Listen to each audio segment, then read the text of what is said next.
Simak, jangan di skip, karena ini sangat penting buat perkembangan akun teman-teman semua. Sebelum kontenmu diposting, pastikan dulu hal-hal ini supaya kontenmu dapat dinikmati dan berkualitas pada pemirsa.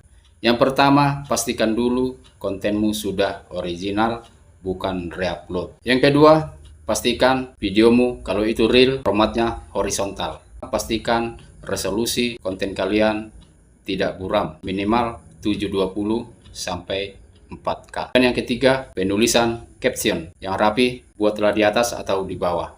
Jangan menutupi videomu. Dan yang terpenting lagi, pastikan audio atau suara tidak bising. Ini akan mengganggu pendengaran pemirsa, akan membuat mereka tidak bertahan di kontenmu dan akan pindah ke tontonan yang lain. Dan yang ketiga, pastikan penulisan judul sudah menarik, ada hooknya, dan buat hashtag yang relevan dengan kontenmu, yang sesuai dengan konten. Setelah memastikan itu semua kira-kira sudah maksimal, tidak burik, tidak bising, judul pun sudah menarik, baru kalian post.